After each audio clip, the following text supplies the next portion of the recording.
ride at the Grand Prix. I don't know what that is, but let's have a look. The two-seat Toyota promo car has been built by Toyota New Zealand and is almost as quick as a normal Toyota series racing car. That's right, so it was a tenth slower than you. Yeah. So the private contractor has the honours. The private contractor. Sean Summerfield finally makes it onto a decent motorsport show. That was good to see. How did you enjoy that double up? I was a tenth of a second quicker than Sean. You just sat in the back like a dead weight. Don't tell me that. Dead weight? Well, he was carrying a little bit extra weight than I was. Carrying a bit more. Hey, a big thank you to the Toyota Racing Series. I mean, they've built a beautiful car. Built the car here. It's based off one of the obviously single-seat cars. Yep. Brendon Hartley showed us around so he can have a bit of a wind-up when he comes on the show later on. We did in a 1 minute 8.6 lap when he got on it, and you knew when he got on it, and that was only 4 seconds slower than the race cars. So is that the same engine as the TAS cars? Exactly the same. Just long-bodied version. Long and wide-bodied. Now, Brendon did mention that he felt the extra weight in the back. Brendon said that he's suffering a little bit of understeer with 80-odd kilos stuck in the back. 80. That's being a bit, 80 odd. That's a bit light, isn't it? 80-odd.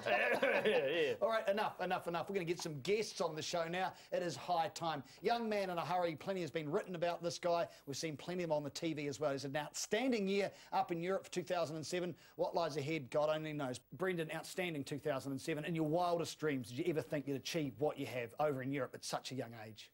Yeah, I guess when I was younger, I always kind of told everyone I was going to arrive to Formula One, but never really had I never really knew how or how I'd get there or whatever. But no, I mean the dream's starting to come true for me, and it's getting closer and closer all the time. But it's still a long way to go, and I know I've got to work harder than ever, and it's only getting harder. So yeah, we'll see. Run us through some of your achievements, Brendon. Yeah, I mean this year was probably my biggest achievement, which was the Euro Cup, which is the European Championship for Formula Renault, and I think that's probably the one and only the key one. And that's led to 2008's program. Yeah. Also, I mean, during the year I raced Formula 3, which was also pretty big for me. I did a race in the Formula 3 Masters at Zolder. That also opened up a whole lot of doors for me.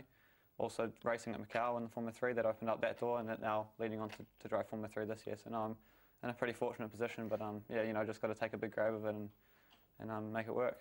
Big program for you for this year. You're with Karcher Motorsport, Formula 3 Championship, and not since Paul Radisich back in 1986, who partnered Damon Hill, has there been a Kiwi at that level, apart from Simon Wills, who run the lower second tier. Yeah, second tier. So that's pretty exciting for us and you. Yeah, no pressure, obviously. No, no, I mean, I'm super excited, and like I say, I'm pretty fortunate to be in such a good team as well. And I think Red Bull have really put me in a good position this year to really learn and expand as a driver. They're not kind of throwing me in the deep end, and they're really giving me a good shot at a career out of it. So you've come from living with the Euro Cup. You were living up in. Living in Austria. So you now have to go from Austria to the UK. Where are you going to be based out of? I'm actually going to be based in Milton Keynes, which is actually the same place where Red Bull Racing is. So fingers crossed, and I'll be doing some simulation work and some stuff like that hopefully as well, just because it's going to be quite convenient. I'm actually living with... You're talking Formula 1? Yeah, like just a simulator and stuff like that. Hopefully we'll have a bit of running on that, and quite looking forward to that as well. But I'm living with Sebastian Buemi, who's a test driver for Formula 1 now as well, which is also part of the reason why I'm living there. Hey, what's the perks of being a Red Bull driver? Lots of Red Bull. Lots of Red Bull. Yeah. Which I mean, do they look after your accommodation? They give you cars, all that sort of thing, or not? No, that's the one thing that at the moment I'm a development driver, so they pay for my racing, which is enough. Which is enough already. Seeing a Formula 3 Championship's costing around $1.5 million New Zealand. Yep. So the rest of it, living in England, that's what I have to fund myself. So that's which is massive, because living in England, I mean, it's 3 times as expensive as New Zealand, maybe more. So that's six times more than Palmerston North. Probably, you're right. No, I'm going to get shot down for that one. No, you're mocking me, but you're probably right. So that's what we have to fund with PJ, who's helping me, and also LJ Hooker, and just trying to find other ways of funding, because live in Europe. So at the moment, Red Bull paying for my racing, which is already a substantial amount, but maybe in the future it'll become easier and easier. Okay. So as a young motor racing driver living in Europe, is the biggest challenge trying to find the budget for those living expenses? It is, yeah. But to be honest, I've been super fortunate just having PJ behind me, Peter Johnson. I mean, he's been great. And PJ's not the only one that's been behind you. I was behind you on the weekend. You were, mate. Holding me Must up. have been a highlight to have, you know, someone the stature of myself. Stature. Taking, Mate. I'm 6 foot, remember. How did you enjoy driving the two-seater? It's a little bit different than a regular race car. It's sort of, for you, it's like driving a bus.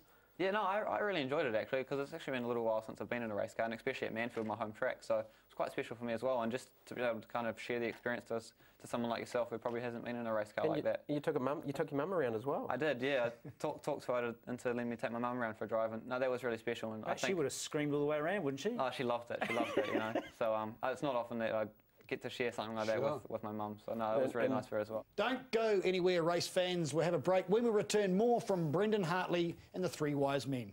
This is Karcher Pitlane. Welcome back to Karcher Pitlane. Brendon Hartley is still in the studio with us. We'll be chatting to him again shortly, but first let's take a look at the action from Macau in late 07. Brendon Hartley, what a story for the New Zealander. Turned 18 last week. The youngest man ever to compete in this event. And what a story it would be for New Zealand if he were to come through. He was fourth fastest in the warm-up. And I think Trevor Carlin could be well pleased with Brendon Hartley, the New Zealander. Just 18 years of age and taking on the British Championship next year with Carlin and finishing ahead of the likes of Kobayashi. Okay, Macau, you qualified 20, which wasn't that good, but you ended up finishing 12th in the race. Your qualifying performance?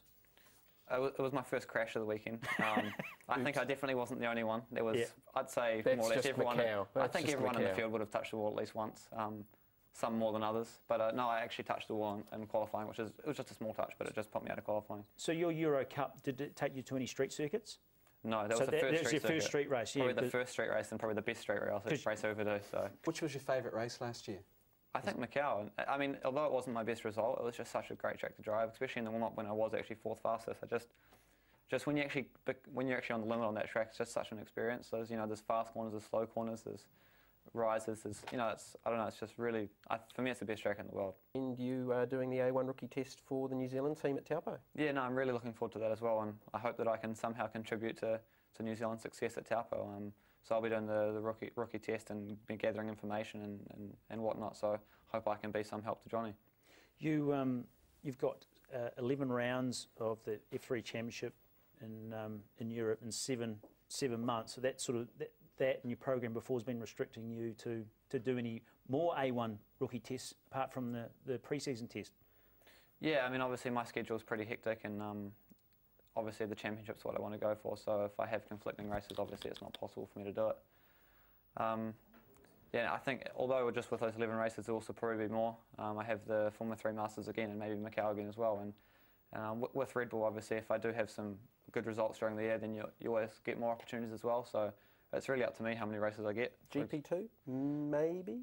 You know, if I'm winning some races, then maybe, you know. For example, last year there was a lot of mix and matchings. In fact, every year there's a lot of mix and matching going on with Red Bull, with drivers being out and some new ones coming in, and other drivers getting more opportunities during the year. So, you know, it's really up to me now to do the results that they want. What's been the major difference with, I mean, when we last had you on your show, you were up there, I mean, you were young and you'd never been up there before. What's been the major difference sort of adapting this year with another year under your belt?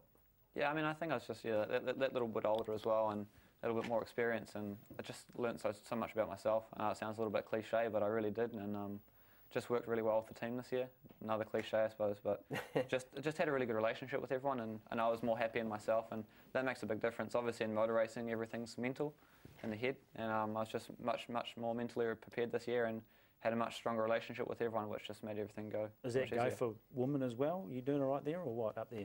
I don't know, right there as well. But I was waiting for that to come. Not quite what I was talking about. You got the standard Hartley hairdo there. I mean, do you get a bit of flack with that up there in Europe? Actually, it's a bit of a trademark, really, so I'm going to decide to leave it, but Red Bull definitely don't disapprove of it. And actually, in fact, at the last race meeting, well, the second to last race meeting, when I actually clinched the championship, when I went to the podium, my whole team had long blonde hair. Oh, wigs cool. on, and That's cool. T-shirts I've made on. And my dad was there as well. It was really nice for him to be there, and he had the big blonde wig, and everyone was cheering, and yeah, that was quite funny. Did your old man shave his mo off?